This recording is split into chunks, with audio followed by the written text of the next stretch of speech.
चलो દીકરા સ્વાધ્યાયનો 5.2 ધોરણ 12 ચેપ્ટર 5 લેક્ચર 9 એમાં ડી સેકન્ડ એબીસીડી નામ આપે બધા એક સરખા છે એટલે હવે આની વાત કરીએ બેટા આ થોડું યાદ રાખવા જેવું છે પૃથ્વીના ચુંબક વિશે વાત આપી છે જેનું કારણ તો હજી વૈજ્ઞાનિકોને ખુદને ખબર નથી તો પહેલો સવાલ એમ પૂછ્યો કે અવકાશમાં જુદા જુદા બિંદુએ પૃથ્વીનું ચુંબકીય ક્ષેત્ર જુદું જુદું હોય છે શું તે સમય સાથે બદલાય છે જો તેમ હોય તો કયા સમય અંતરાલમાં તેમાં ઘરણાપાત્ર ફેરફાર થતો હશે હવે એક સિમ્પલ વસ્તુ છે પૃથ્વી પોતે ચુંબક છે મેં તમને આગળ 1000 વાર કીધું એની વાત કરીએ છીએ આપણે આ પૃથ્વી છે હવે એની અંદર આપણે ભણી ગયા કે પૃથ્વીની અંદર ધગધગતો લાવારસ છે લાવારસ પ્લાઝ્મા તો એ પ્લાઝમાને કારણે એ પ્લાઝમા ટૂંકમાં લોખંડ ધન સ્વરૂપે હોય એ સતત અંદર અસ્તવ્યસ્ત ગતિ કરે છે આમ અંદર પ્લાઝમા ફરે છે પ્લાઝમા એ કઈ રીતે ફરે દરેક જગ્યાના પ્રવાહો રચે પ્રવાહો અલગ અલગ આમ પ્રવાહો હોય બધા તો એને કારણે પોતે અંદરનો ભાગ એટલે પૃથ્વી પોતે ચુંબક તરીકે વર્તે છે ચુંબક તરીકે શું થાય વર્તે હવે કેવું છે અંદરના જે પ્રવાહો છે સ્થિર નથી પ્લાઝમા છે એ તો કોઈ પણ રીતે પ્લાઝમા ફર્યા કરે હું તમને પ્લાઝમા કહું એટલે શબ્દ આગળનો યાદ આવવો જોઈએ પ્લાઝમા તરત પ્લાઝમા એટલે શું આવશે એમાં ધન આયનો પણ હોય ઇલેક્ટ્રોન પણ છૂટા ગતિ કરતા હોય અને ન્યુક્લિયસની સાથે સાથે એકલું ન્યુક્લિયસ પણ હોય એકલું સ્વતંત્ર ઇલેક્ટ્રોન પણ હોય અને પરમાણુ પણ હોય આ ત્રણેય અવસ્થા એક સાથે જોવા મળે અને પ્લાઝમા કહેવાય ઊંચા તાપમાને જોવા મળતી વસ્તુ બધું જ અસ્તવ્યસ્ત ગતિ કરતું હોય બધું જ કેવી ગતિ કરતું હોય બેટા અસ્તવ્યસ્ત હવે આ જે અસ્તવ્યસ્ત ગતિ ચાલુ હોય ધ્યાન રાખજો અસ્તવ્યસ્ત ગતિ કેવી કીધી છે ચાલુ તો એને કારણે પોતે પૃથ્વી ચુંબક તરીકે વર્તે એટલે એને કારણે આ પૃથ્વી અત્યારે હાલમાં આવું છે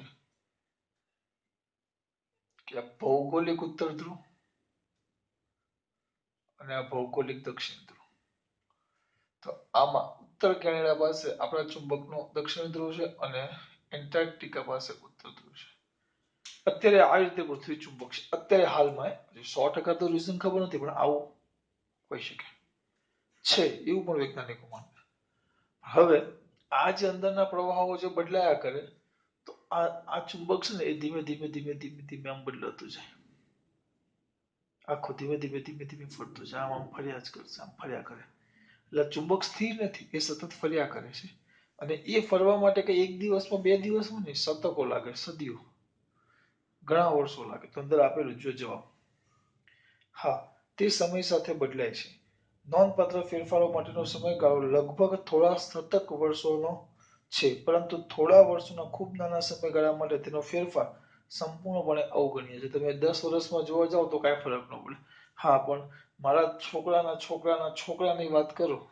મારા છોકરાના છોકરાના છોકરાની વાત કરો ત્યાંથી મારી 5 પેઢી પછીની વાત કરો હા તો કંઈક બદલાયેલું હશે થોડાક શતકો પસાર થવા જોઈએ ત્યારે એમાં જોવા મળે છે હા 5-6 વર્ષના સમયગાળા માટે ફેરફાર સાવ નાનો છે એટલે એ જોવા મળતો નથી આ બી પૃથ્વીના કોળમાં લોખંડ છે તેમ જાણીએ છીએ છતાં ભૂસ્તર શાસ્ત્રીઓ તેને પૃથ્વીના ચુંબકનો ઉદ્ભવ માનતા નથી શા માટે લોખંડ છે આ પૃથ્વી છે તેમને એવું કેવું છે કે પૃથ્વીના ગર્ભમાં લોખંડ છે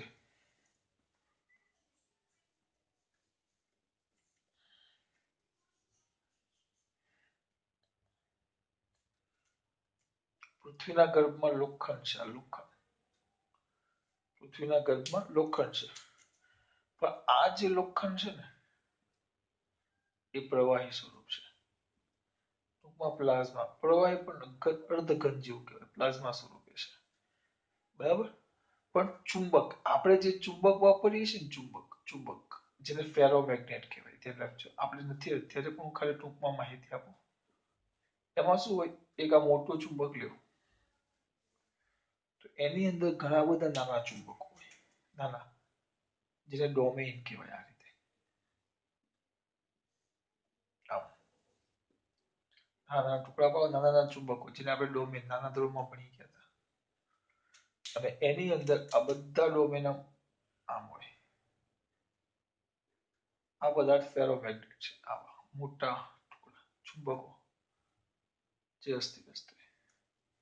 જેવું એને થોડીક પણ અસર થાય તો આ બધા જ ચુંબકો, કોઈ પણ બાહ્ય ફિલ્ડ લાગુ પડે, આ બધા એક જ દિશામાં ગોઠવાય છે અને પોતે એક ચુંબક તરીકે વર્તે.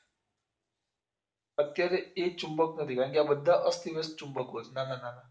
ફેરોમેગ્નેટના અંદર આવા નાના નાના ઘણા બધા ચુંબકો આવે, જે ચુંબકોને ડોમેઇન કહેવાય. ડોમેઇન એક એક mm ના ક્રમના નાના, એક એક mm બોલું છું, mm બહુ સૂક્ષ્મ થાય, એક એક mm નું પરિમાણ ધરાવતા, બરાબર, બહુ સૂક્ષ્મ થાય. તો એવા ડોમેનો સતત અસ્તવ્યસ્ત, એટલે પરિણામી ઝીરો હોય, પણ એને જેવું થોડુંક પણ બાહ્ય ચુંબકીય ક્ષેત્ર લાગે તો આ બધા ડોમેન એક દિશામાં ગોઠવાઈ જાય બધા, અને પરિણામે આ સરસ એવું ચુંબક બને. S અને N. તો એના માટે પહેલા તો એક ઘન સ્વરૂપમાં હોવું જોઈએ, તો એ ચુંબક બને. અત્યારે આપણે માની લીધું કે આ પૃથ્વી છે, તો આ પૃથ્વી છે, તો એ પૃથ્વીમાં અહીંયા આમ ચુંબક છે, એવું આપણે મેં તમને સમજાવ્યું. અહીંયા S છે ને અહીંયા N છે. તો સર આપણા આના લીધે એ પણ આ લોખંડના લીધે હોય એવું માની શકાય? પણ લોખંડના લીધે માની શકાય તો, કારણ કે ફેરોમેગ્નેટમાં પદાર્થ આવે લોકોની, લોખંડ, કોબાલ્ટ ને નિકલ, આ બધા ફેરોમેગ્નેટ પદાર્થ છે, જે તરત જ જેમાંથી ચુંબકો બને. પૃથ્વીના પેટાળમાં લોખંડ છે, તો આપણે વૈજ્ઞાનિક એવું માનવું જોઈએ કે નહીં, ચુંબકો બને લોખંડમાંથી, લોખંડ, કોબાલ્ટ ને નિકલ, એ અથવાની મિશ્ર ધાતુ એમાંથી બને. તો પછી આપણી પૃથ્વી ચુંબક છે, તેના માટે લોખંડ જવાબદાર હશે, કારણ કે પૃથ્વીના પેટાળમાં લોખંડ છે. પણ જો એ રીતે જોવા જાવ તો એ ચુંબક બનાવવા માટે પહેલા તો આવો ફેરોમેગ્નેટ પદાર્થ હોવો જોઈએ, જે ઘન અવસ્થામાં હોય અને આવી રીતે ડોમેન ધરાવતો હોવો જોઈએ. પણ આપણા તો જે પદાર્થ છે, આપણે તો લોખંડ, આપણા પૃથ્વીના પેટાળના જે લોખંડ છે એ તો પ્રવાહી સ્વરૂપમાં છે, ડોમેન કે ફેરોમેગ્નેટિક પદાર્થ તરીકે કામ કરી શકે નહીં. એટલે વૈજ્ઞાનિકો હા જોઈએ, ઘન સ્વરૂપમાં હોત તો વૈજ્ઞાનિકો માની લેતે, પણ એ પ્રવાહી સ્વરૂપમાં છે એટલે વૈજ્ઞાનિકો માનવા તૈયાર નથી. જવાબ શું લખેલો જોઈએ? કારણ પૃથ્વીનો ગર્ભ લોખંડ ધરાવતો નથી, પરંતુ તે પીગલિત ધાતુ ધરાવે છે, જે લોખંડની ઊંચા તાપમાનની અવસ્થા છે, એટલે પ્લાઝ્મા ધરાવે. તે ફેરોમેગ્નેટિક નથી, તે આવો પદાર્થ નથી. જો આમ હોત તો આપણે માની લેતે કે ભાઈ પૃથ્વી પોતે ચુંબક તરીકે વર્તે, એના પાછળનું રીઝન પણ આ પૃથ્વીના પેટાળમાં રહેલું પીગલિત લોખંડ, પણ એવું નથી. જો આમાં જે કીધું છે એ માની લેવાનું, કારણ કે એની 100% માહિતી તો હજી પણ વૈજ્ઞાનિકોને મળી નથી, હજી પણ નથી મળી સંપૂર્ણ 100% માહિતી. પછી છે પૃથ્વીના તેના ક્ષેત્રની દિશા 4 થી 5, એટલે કે 10 ની 9 ઘાત વર્ષના ઇતિહાસ દરમિયાન કેટલી વખત ઉલટાઈ હશે? ભૂશાસ્ત્રીઓ પૃથ્વીના ક્ષેત્રમાં આવા દૂરનું ભૂતકાળ વિશે કેવી રીતે જાણી શક્યા હશે? તો કેવી રીતે જાણ્યા હશે એની વાત કરીશ કે ઘનીકરણ દરમિયાન, ઘનીકરણ એટલે ખબર પડે, ઘનીકરણ, પૃથ્વી પહેલા પ્રવાહી હતું. પૃથ્વી પહેલા જ્યારે સૂર્યમંડળનું અસ્તિત્વ થયું એટલે બધું દ્રવ્ય સૂર્યના કેન્દ્રમાં હતું, પછી બ્લાસ્ટ થયું, એ દ્રવ્ય ધીમે ધીમે અલગ અલગ જગ્યાએ છૂટા પડ્યા. તે દ્રવ્ય ધીમે ધીમે ધીમે ધીમે વાયુ હતું, વાયુ પ્રવાહીમાં, પેલા પ્રવાહી હતું, પ્રવાહી ધીમે ધીમે ધીમે ધીમે પૃથ્વી પોતે પણ પ્રવાહી હતી, સંપૂર્ણ પ્રવાહી. એ ધીમે ધીમે ધીમે ઘનમાં રૂપાંતર પામ્યું, ઘનીકરણ થયું, એટલે ઘનીકરણ, એને ઘનીકરણ કહે છે, કે પ્રવાહીમાંથી ધીમે ધીમે ઘનમાં રૂપાંતર પામે એટલે ઘનીકરણ. તો શું કીધું જો, ઘનીકરણ દરમિયાન અમુક પર્વતોમાં પૃથ્વીનું ચુંબકીય ક્ષેત્ર નબળું ન થયું છે. આમ પર્વતોના ચુંબકત્વનું પૃથ્થકરણ ભૂચુંબકત્વના ઇતિહાસની માહિતી આપે છે. ઘનીકરણ થયું તો પૃથ્વીના જે પર્વતો છે એનું ચુંબકત્વ પૃથ્વીના ચુંબકત્વ કરતા અલગ છે. એટલે એનો મતલબ એમ થયો, ઘનીકરણમાં જે પર્વતો હતા એ જૂના પર્વતો, વર્ષો પહેલા. જેમ તો એમ જોવા જાવ તો અત્યારે જે હિમાલય દુનિયાનો સૌથી મોટો પર્વત છે, દુનિયાનો સૌથી ઊંચો હિમાલય, 8886 મીટર. તો એ પર્વત પહેલા એવું માનવામાં આવતું ત્યાં સમુદ્ર છે, પણ પૃથ્વીના પેટાળમાં જે પૃથ્વી બની ત્યારે જે બધી ઘનીકરણ રચનાઓ, ઘણી બધા ફેરફારો થયા, એમાંનો એક ફેરફાર એ છે કે સમુદ્રની જગ્યાએ સૌથી ઊંચો દુનિયાનો પર્વત બની ગયો. તો એ ઘનીકરણ પ્રક્રિયા દરમિયાન એ લોકો એવું જોયું કે પૃથ્વીના કેટલાક પર્વતો એ ચુંબકત્વ છે, પૃથ્વીના કેટલાક પર્વતો પાસેનું ચુંબકત્વ, એ ચુંબકત્વ પૃથ્વીના અત્યારના ચુંબકત્વ કરતા અલગ છે. એના પરથી, એ બધાના પર્વતોના અભ્યાસ પરથી કહી શકાય કે ભવિષ્યમાં એ પર્વત કેટલા જૂના છે એટલે એ પરથી કહી શકાય કે પહેલા આટલું ચુંબક હતું. દાખલા તરીકે પર્વત કોઈ પર્વત લઈ લઈએ, એ પર્વતનો 5000 વર્ષ જૂનો પર્વત છે, તો એનું ચુંબકત્વ અત્યારે પૃથ્વીના ચુંબકત્વ કરતા અલગ છે. તો એનું ચુંબકત્વ જે છે આપણે એવું માની લઈએ કે 5000 વર્ષ પહેલા પૃથ્વીનું ચુંબકત્વ આટલું હોવું જોઈએ. હિમાલયમાં કોઈ જગ્યાએ જાય ને એ પર્વત 2000 વર્ષ જૂનો છે, એનું ચુંબકત્વ નોંધે. હું કઈ બોલું જ ખબર પડે છે. એ ચુંબકત્વ પૃથ્વીના ચુંબકત્વ એ ચુંબકત્વ જેટલું હશે એવું માને કે 2000 વર્ષ પહેલા પૃથ્વીનું ચુંબકત્વ એવું હશે, એવું માની શકાય. લખેલું છે કે ઘનીકરણ દરમિયાન અમુક પર્વતોનું પૃથ્વીનું ચુંબકીય ક્ષેત્ર નબળું નોંધાયું છે. આ પર્વતોના ચુંબકત્વનું પૃથ્થકરણ ભૂચુંબકત્વના ઇતિહાસની માહિતી આપે છે. અત્યારે એ લોકો એના પરથી માહિતી મેળવે છે કે આવું હોવું જોઈએ. એક પર્વતમાં આપ્યો 500 વર્ષ જૂનો છે, 500 વર્ષ જૂનો તો ન હોય, 1 લાખ વર્ષ જૂનો છે, તો એનો ચુંબકત્વ માપે. એ ચુંબકત્વ પરથી માપે કે પૃથ્વીનું 1 લાખ વર્ષ પહેલા આવું ચુંબકત્વ હોવું જોઈએ. આગળ ઈ પૃથ્વી ચુંબકત્વ ઘણા બધા લાંબા અંતરે ડાયપોલ આકારનું ઘણું જુદું પડે છે. કયા કારણો આ માટે જવાબદાર છે? બરાબર. પૃથ્વીનું ચુંબકત્વ એકદમ અલગ છે. આમાં કંઈક આપ્યું છે. બરાબર. હવે પૃથ્વીનું પોતાનું એક ચુંબકત્વ છે, તમને કહી દઉં. આ વસ્તુ એટલે આપણે ઈ આવ્યા. ઈ ઈ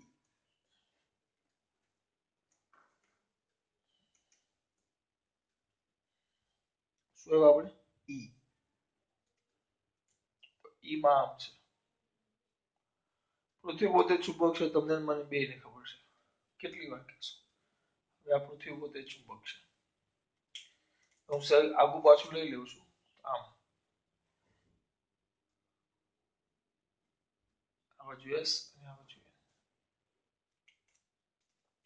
તો એનો ક્ષેત્ર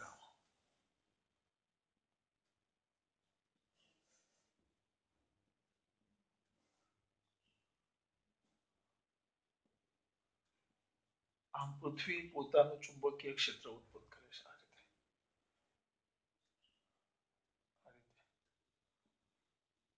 રીતે પતંગિયો નથી દીધું. આ પૃથ્વીનું ચુંબકીય ક્ષેત્ર છે. સર આ ફાયદાકારક કે નુકસાનકારક? ફાયદાકારક બેટા. કે રીતે જો સમજો. આ ચુંબકીય ક્ષેત્ર છે. હવે આ સૂર્ય છે. આ કોલેજમાં અમારે એક મિત્ર અમને ચલાવ્યું હતું. હવે કોલેજમાં અમારે શું થાય ખબર?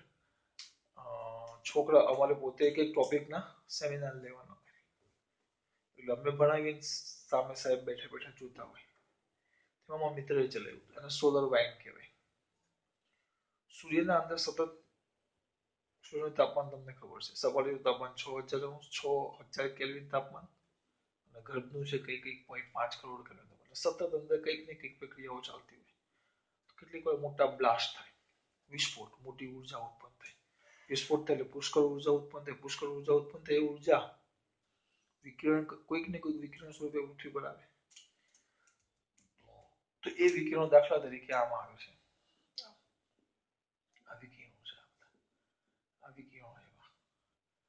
તો આ જે વિકિરણો છે કેટલીક વાર તમે જોતા હશો.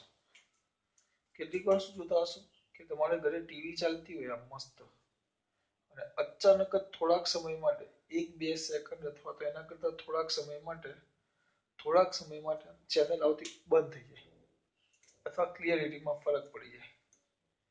એવું કેમ થાય? કારણ કે જો આ જે ઉપગ્રહો છે એ પૃથ્વીના બહાર છે, એટલે ત્યાં પૃથ્વીનું ચુંબકત્વ લાગુ ન પડે, આમ બહાર. એટલે આ જે સોલર વાઇન્ડ આવે, સોલર વાઇન્ડ મેગ્નેટિક એક પ્રકારની ફિલ્ડ આવે. એ ફિલ્ડ જેવી આના પરથી પસાર થાય એટલે એક ક્ષણ પૂરતું આ ઉપગ્રહ એ થોડા ક્ષણ પૂરતું ઉપગ્રહ કામ કરતું બંધ થઈ જાય. શું એવું શક્ય છે? છે જ. ટીવી હોય, ટીવી ચાલુ હોય, જૂના ટીવી એલઈડી નહીં, જૂના ટીવી ચાલુ હોય પેલા ડબ્બાવાળા ટીવી, એના બાજુમાં મોબાઈલ મૂકી દેવાનો અને બીજા મોબાઈલમાંથી રિંગ મારશો ને તો ટીવીમાંથી અંદરથી સ્પીકરમાંથી અવાજ ચાલુ થાય. કે તમે જે મોબાઈલ મૂકો એ મોબાઈલ તમારે જે ટીવીના બાજુમાં જે મોબાઈલ મૂકો ને એ પોતે વિકિરણો ઉત્પન્ન કરે, જે વિકિરણોની અસર થાય. એમ આ વિકિરણો જ્યારે સોલર આપણા જે સેટેલાઇટને અડે એટલે સેટેલાઇટ પર અસર કરે એટલે થોડોક સમય માટે એ સેટેલાઇટ કામ કરતા બંધ થઈ જાય. પણ એની અસર પૃથ્વીના અંદર નથી થતી. સર એવું કેમ? સેટેલાઇટ ને થાય તો આને કેમ ન થાય? એનું રીઝન છે કે આ પૃથ્વીનું પોતાનું ચુંબકીય ક્ષેત્ર. તો આ જે પૃથ્વીનું પોતાનું ચુંબકીય ક્ષેત્ર છે, આ પોતાનું ચુંબકીય ક્ષેત્ર એ એ અહીંયાથી આ બધા આવ્યા ને, આ બધા એને અથડાય ને એકબીજાની અસર નાબૂદ કરે. એટલે આ ચુંબકીય ક્ષેત્રને અહીંયા આવવા જ નહોતી.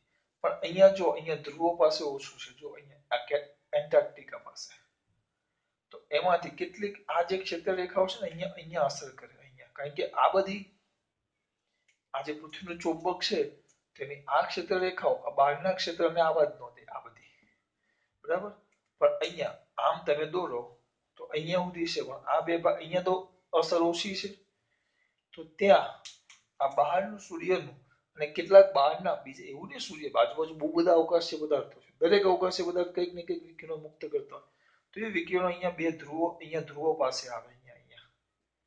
અને એને કારણે તમે જો એક જગ્યા છે નોર્વે, બધું અંદર નથી પણ સમજૂતી માટે છે. એ લોકોએ જે આપ્યું છે ગોખી નાખવાનું, આ માહિતી યાદ રાખવાની, મગજમાં ઉતારવાનું કે ના આવું થાય છે. એ વાત કરે એના ઉદાહરણ આપું છું, એના હાથે કે લેવા દેવા જ નથી, પણ સમજવું તો પડશે ને આનો ઉપયોગ શું છે. એટલે એટલે હું તમને આ વસ્તુ સમજ. નોર્વેમાં તમે જુઓ તો પેલા આકાશમાં એકદમ રંગીન રંગીન એકદમ આકાશ દેખાય. આકાશ છે ને, તમે ત્યાં રાતે જુઓ છો ને સાંજે, તો ત્યાં તમને આકાશ રંગબેરંગી દેખાય. તો રંગબેરંગી એટલે ત્યાં લાઈટ ન મૂકી હોય, અને આકાશમાં શું થાય, આ જે બહારના કિરણો અહીંયા, કારણ કે અહીંયા તો અસર નાબૂદ થઈ ગઈ, એટલે અહીંયા આ સપાટી સુધી નથી આવી શકતા. પણ અહીંયા ન હોય ચુંબકીય ક્ષેત્ર, જ્યાં ધ્રુવો છે ત્યાં. એટલે ત્યાં એ આ બહારના વિકિરણો આવે, અને એ વિકિરણો વાતાવરણમાં આઇનોસ્ફિયર, આયનો જુદા જુદા સ્થળોમાં આયનો અલગ અલગ હોય, આઇનોસ્ફિયર કહેવાય. તો એની સાથે પ્રક્રિયા કરીને જુદા જુદા રંગો ઉત્પન્ન કરે, એટલે આકાશને આપણને રંગીન દેખાય.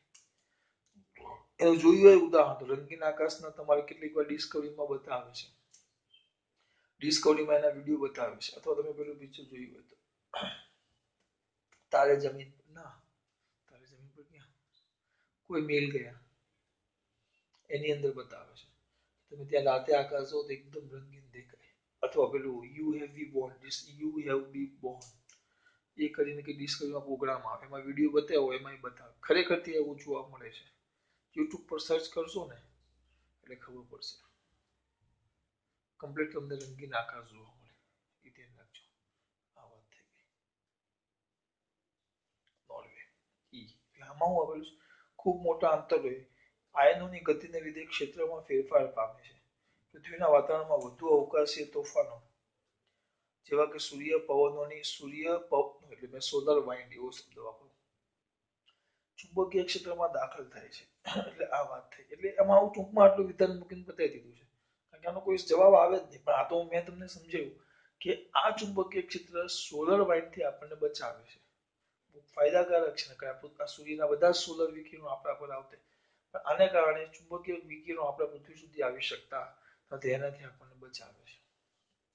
છેલ્લું એફ, તારાઓ વચ્ચેના અવકાશમાં 10⁻12 ટેસ્લાના ક્રમનું ઘણું પ્રબળ નબળું ચુંબકીય ક્ષેત્ર હોય છે. શું આ નબળું ચુંબકીય ક્ષેત્ર કોઈક અર્થપૂર્ણ પરિણામ આપી શકે? ચુંબકીય ક્ષેત્ર બહુ નાનું છે, 10⁻12, તો એની કોઈક અસર થાય એવું તમને પૂછ્યું છે. એની કોઈક અસર થાય,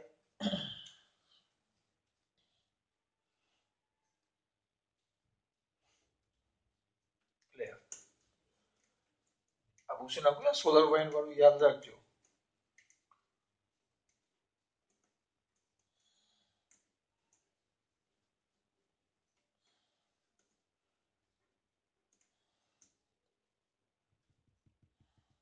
એફ, ચલો, કોઈક વિદ્યુતભાર ચુંબકીય ક્ષેત્રમાં દાખલ થાય, કોઈક વિદ્યુતભાર ચુંબકીય ક્ષેત્રમાં દાખલ થાય, તો એના પર લાગતું બળ QVB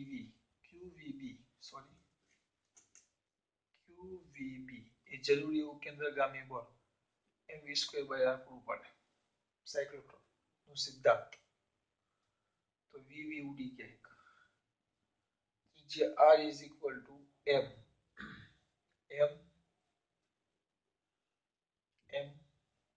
v by QB. B નું મૂલ્ય આપ્યું છે, B is equal to 10⁻ 12 10⁻12 tesla એટલે એમ વી ક્યુ બી -12 ઉપર આવે એટલે પ્લસ એટલે બી બહુ નાનું છે બી ખૂબ જ નાનું અને આર ખૂબ જ મોટું એટલે બહુ જ મોટું થઈ જાય બહુ જ મોટું એટલે કે બહારનો કોઈ તારો છે આ પૃથ્વી પર કોઈ એક વિદ્યુત ભાર છે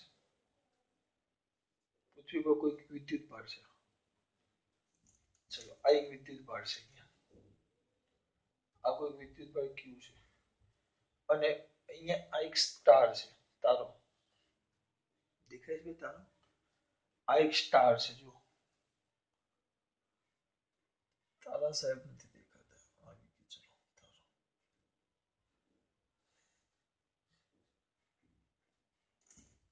આ તારો બહુ દૂર છે તો એનો મતલબ એમ થયો કે આ તારાનું ચુંબકીય ક્ષેત્ર બી છે કેટલું 10⁻12 ટેસ્લા એને કારણે આ જે વિદ્યુત ભાર ક્યુ છે એ વર્તુળાકાર માર્ગે ગતિ કરે પણ એની ત્રિજ્યા બહુ જ મોટી થાય બહુ જ મોટી ખાલી તમે સિમ્પલ વિચારો અહીંયા તમે 10⁻12 નીચે લખશો માઇનસ તો ઉપર આવે તો ગુણ્યા 10⁻12 થઈ જાય એટલે પ્લસ ઘાત એટલે બહુ જ મોટું એટલે આનો માર્ગ થાય એ બહુ મોટો વર્તુળાકાર માર્ગ થાય અને બહુ જ મોટો વર્તુળાકાર માર્ગ એટલે ખરેખર આમ સીધો માર્ગ થઈ જાય દાખલા તરીકે સિમ્પલ છે આ નાનું વર્તુળ જેમ વર્તુળ મોટું થતું જાય એમ તમે એના ભાગને આમ સુરેખ જેવું લઈ શકો છો આમાં ન લેવાય પણ આમાં મોટો થાય એમ સુરેખ જેવું થાય એટલે આ તો બહુ 10⁻12 મીટરે ઉભે હજી બીજી કિંમતો તો મૂકવાની પાછી તો આ કિંમત તમને બહુ જ મોટી મળે એટલે આ વર્તુળાકાર માર્ગ આ વિદ્યુત ભાર પર બહારના તારાના ચુંબકીય ક્ષેત્ર બહારના તારાના ચુંબકીય ક્ષેત્રને કારણે આ વિદ્યુત ભાર ગતિ કરે પણ બહુ મોટા વર્તુળાકાર માર્ગે ગતિ કરે એટલે આપણને એમ જ લાગે કે સુરેખ પથ પર ગતિ કરે છે એટલે આપણને એવું લાગે કે કોઈ વિચલન થતું નથી જવાબ શું છે જોઈ લઈએ જ્યારે વિદ્યુત ભાર અંદર પહેલા લખેલું છે કે વિદ્યુત ભાર ચુંબકીય ક્ષેત્રમાં ગતિ કરે ત્યારે તેને વર્તુળાકાર માર્ગનું ત્રિજ્યા r આવી દીધું છે અત્યંત ઓછા ક્ષેત્ર માટે વિદ્યુત ભાર કણ પર માર્ગની ત્રિજ્યા ખૂબ વધારે ત્રિજ્યાના માર્ગે ગતિ કરે મેં તમને સમજાવ્યું ત્રિજ્યા બહુ મોટી થઈ જાય કરે અને નાના અંતરો અને વધારે ત્રિજ્યાવાળા વર્તુળાકાર પથનું વિચલન નોંધપાત્ર ન હોઈ શકે નાના અંતરો માટે વર્તુળાકાર પથનું વિચલન નાના અંતરો માટે હવે જો હું અહીંયા ઊભો બરાબર હવે આ પૃથ્વી એનો વિદ્યુત ભાર બહુ જ મોટા વર્તુળાકાર માર્ગે આમ ગતિ કરે હું અહીંયા ઊભો તો મારા માટે તો શું રે અહીંયા ઊભો તો મને એમ જ લાગે કે આ વિદ્યુત ભાર વર્તુળાકાર માર્ગે ગતિ કરતો નથી કોઈ વિચલન થતું નથી હા પણ આ તારા પરથી જોવામાં આવે તો તમને આ મોટા અંતર માટે અહીંયાથી તમે ઓબ્ઝર્વેશન કરશો પૃથ્વી પરથી તો એ તમને સુરેખ માર્ગે ગતિ કરતો જ દેખાય વિચલન થતું ન દેખાય પણ અહીંયાથી જોશો દૂર મોટા અંતર માટે તમને વિચલિત કરતો દેખાય નાના અંતર માટે ન દેખાય આ છે તો અહીંયાથી મને આમ થતો દેખાય તો મને અહીંયા તો સીધા માર્ગે જ ગતિ કરતો દેખાય અહીંયા પૃથ્વી પરથી જોઉં તો પણ આ તારા પરથી જોઉં તો એમ લાગે ના ભાઈ વર્તુળાકાર માર્ગે ગતિ કરે છે એટલે નાના અંતર માટે વર્તુળાકાર માર્ગ ન લાગે પણ મોટા અંતર માટે વર્તુળાકાર માર્ગ લાગે એટલે અંદર એવું જ લખેલું જો કે વધારે ત્રિજ્યા વર્તુળાકાર પથનું વિચલન નોંધપાત્ર ન જોઈ શકે પરંતુ અતિ દૂરના તારાઓ વચ્ચેના અંતર માટે વિચલન અર્થપૂર્ણ રીતે વિદ્યુત ભારિત કણોને અસર કરે છે ઉદાહરણ આપ્યું છે કોસ્મિક કિરણો બોલો ખબર પડી પાછું બધું પૂછીને આકૃતિ વ્યવસ્થિત દોરો આ તો તમને ખબર પડી ગઈ કે ભાઈ આર બહુ મોટો બરાબર આને કારણે ક્યુ નાનું તમારો આર બહુ મોટો થાય આર મોટો આ વિદ્યુત ભારિત કોઈ કણ છે અને અહીંયા તારો છે આપણો સ્ટાર એના ચુંબકીય ક્ષેત્રને કારણે બહુ જ મોટા વર્તુળાકાર માર્ગે આમ ગતિ કરે બહુ જ મોટા અહીંયાથી કોઈ તારો એને અવલોકન કરીએ આપણે અહીંયાથી એનું અવલોકન કરું તો મારા માટે તો આ આમ જાય પણ મારા માટે તો નજીકનું અંતર હોય તેના માટે તો સુરેખ જ દેખાય નજીકથી ઊભા હોય તો હા પણ અહીંયા કોઈ દૂરનો તારો હોય આ દૂરનો તારો નજીકના અંતર માટે તો તમને સુરેખ જ દેખાય તમને આ વર્તુળાકાર વર્તુળાકાર માર્ગ ન દેખાય પણ દૂરના તારા માટે વર્તુળાકાર માર્ગ કઈ ગતિ કરે એવું લાગે. ઉદાહરણ તરીકે કોસ્મિક કિરણો અતિ દૂરના તારાઓમાંથી આવતા કિરણો એનું ઉદાહરણ છે. ચલો ખાસ વાત. જય શ્રી કૃષ્ણ.